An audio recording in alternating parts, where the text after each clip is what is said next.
कोशिश करूंगा कि इस पर जांच होनी चाहिए। माननीय मुख्यमंत्री जी से निर्देश लेकर के और उस पर काम करेंगे, क्योंकि ऐसा हुआ है। और ये होने से ओबीसी वर्ग के, मैंने अभी तक देखा है जो ओबीसी का देखा है, एसटी एससी का नहीं देखा मैंने, तो ओबीसी का मैंने देखा है। ओबीसी वर्ग के लोगों के अधिकार का हनन हुआ है, उनकी अपॉर्चुनिटीज़ कम हुई हैं। हम उनको इसलिए देते हैं क्योंकि ओबीसी वर्ग में जितने लोग हैं उनको एक अवसर मिल पाए उनके अपने वर्ग के बीच में।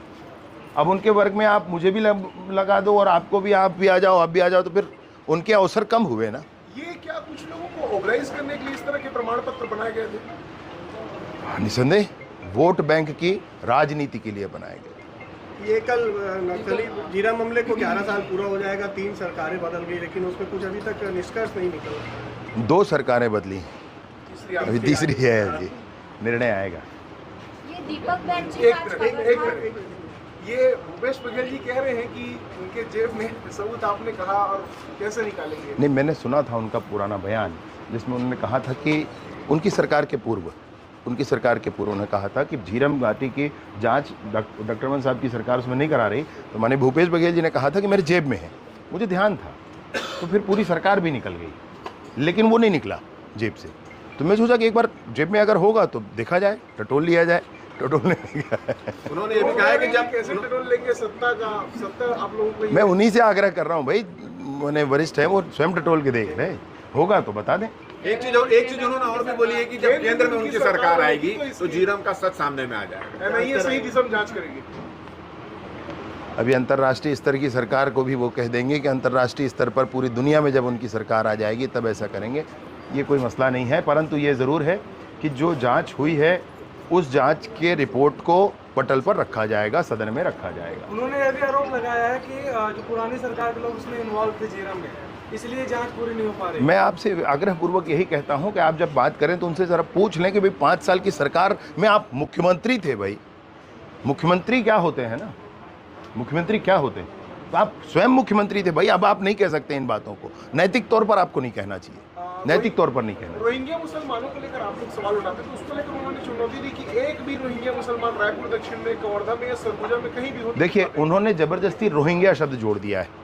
हम तो कह रहे हैं कि ये कौन है बताया जाए जो आए हैं। आपके रायपुर में प्रेस कॉन्फ्रेंस किया भाई, हमारे कवर्धा के कुछ लोगों ने आकर के, दोबारा भी कर लेंगे और नए केस हमारे पास हैं। वो कौन है भाई, आइडेंटिफाई करके बताएं वो कौन है, जिनको ना गांव वाला जान रहा है ना बीएलओ जान रहा है। वो कैसे गांव में घुस कर आ गए भाई, और एक गांव नहीं भैया, गांव गांव में ऐसा हो गया है। स्पष्ट करना पड़ेगा।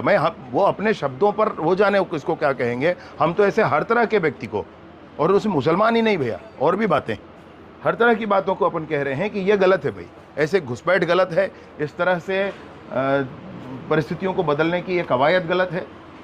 स्थानीय लोगों को पीड़ा होती है। विवाद हुआ हमारे यहाँ वोटिंग के समय में, वोट नहीं डालने दिया गया कई गांव में उन लोगों को, क्योंकि भाई गांव वाला जानेगा नहीं, उसका नाम अचानक मतदाता सूची में दिख रहा, कैसे किया जाएगा। इसमें अब कोई जांच होगी क्या, क्योंकि ये बहुत गंभीर विषय है। देखते हैं और मसले सामने आ जाएं, उसके बाद एक बार आप लोगों के माध्यम से और विषय आएगा ध्यान में, तो फिर एक बार उसको कोशिश करते हैं। कवर्धा मामले को लेकर के पूर्व मुख्यमंत्री बोले कि 2 घंटे लेट से प्रशासन पहुंची थी और हॉस्पिटल में स्टाफ नहीं था और एक ही डॉक्टर था। बिजली नहीं थी, 4 की मौतें हो गई हॉस्पिटल।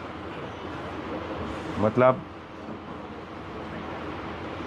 उनका ये कहना बड़ा दुर्भाग्यजनक है। 5 साल की सरकार चलाकर अभी अभी निवृत्त हुए हैं, तो उन्होंने क्या व्यवस्था दी है ये तो उनसे ही पूछने वाली बात है।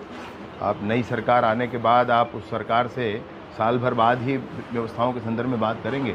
अभी तो आप ही की सरकार गई है, 3 महीना 4 महीना हुआ है। ये दीपक बैच का भी आज कवर्धा दौरा है और देखा जाएगा कि सड़क हादसे के जो पीड़ित हैं, कांग्रेस के स्थानीय नेताओं के साथ उनसे मिलने भी जाएंगे, इसे किस तरीके से? मैंने बिल्कुल है, अगर क्षेत्र के लोगों की चिंता है तो जाया जाए, उसमें कोई विषय नहीं है, बिल्कुल जाना चाहिए। कांग्रेस ने एक और अभी आरोप फिर से लगाया है कि लोकसभा चुनाव जब तक चल रहा था ट्रेनें समय पर चल रही थी, लोकसभा चुनाव जैसे खत्म हो रहा है चरण फिर लेट लगी थोड़ी, भाजपा इस पर ध्यान नहीं दे रही है। अभी कोई भी कह सकते हैं भाई कि आज सूरज भी थोड़ा ज़्यादा तप रहा है, क्योंकि देखो लोकसभा चुनाव खत्म हो गया, कुछ भी कहा जा सकता है। भैया ये अक्सर हम देखते हैं कि नेशनल हाईवे पे सड़क के किनारे ट्रकें खड़ी रहती है और कई बार जो गाड़ियां हैं वो खड़ी ट्रक से भी टकरा जाती है और हादसे होते, मौतें होती है, तो इसको लेकर क्या कुछ किया जा रहा है? नहीं, बिल्कुल आप ठीक कह रही। कवर्धा में एक उसी दिन जिस दिन ये बड़ी घटना हुई थी, उसी दिन ये घटना हुई थी, जोराताल हमारे गांव के एक पुलिस में के एम्प्लॉय हैं पुलिस डिपार्टमेंट के, उनके साथ ऐसे ही हुआ था। वो ट्रक खड़ी थी और उस पर वो टकरा गए थे। वो ट्रक ले बाई जो बनता है वो ज़रूर बनना चाहिए और उसके लिए अब कोशिश करेंगे। अगर वो गाड़ियाँ ऐसी खड़ी रहेंगी तो उसमें कोई विधिवत कार्रवाई की अनुशंसा करेगी आपको? उसकी तो प्रक्रियाएं हैं, उसके तो कानून हैं भाई। नहीं, नियमानुसार अभी भी नहीं होता सर। हाँ नहीं अब पुनः चालू किया। जी बहुत बहुत धन्यवाद आप सभी का। पुनर्वास नीति को लेकर कह रहे हैं कि जो भाजपा के शासनकाल में जो नक्सलियों ने सरेंडर किया उन्हें मकान तक अब तक आवंटित नहीं हो पाया। नहीं, ऐसा नहीं है। बहुत सी सुविधाएं उपलब्ध कराई गई और बहुत सी सुविधाएं उपलब्ध कराई जानी। सारी सुविधाएं सब कुछ शुरुआत में ही नहीं हो जाती, उसके दुष्परिणाम भी हो सकते हैं, इसलिए ग्रेजुअली होता है और ऐसा ही होना चाहिए। सर ये कोयला घोटाला को लेकर और जो जांच चल रही है शराब घोटाला कोयला घोटाला को लेकर भूपेश बघेल ने कहा है कि सुप्रीम कोर्ट ने जो लीकर घोटाला था उसको नकार दिया है, उसको खारिज कर दिया केस को। अब जो है बीजेपी की जो सरकार है यूडब्ल्यू को सौंपा उन्होंने केस। अब आने वाले समय में नगर सैनिक और कोटवारों को केस सौंपेगी भाजपा, ऐसा कह रहे हैं। नहीं, जो सच है उसकी जानकारी के लिए जिसको जिसको सौंपना पड़ेगा उसको उसको सौंपा जाएगा, उसमें फर्क नहीं है। बात पक्की होनी चाहिए ना, बात पक्की होनी चाहिए।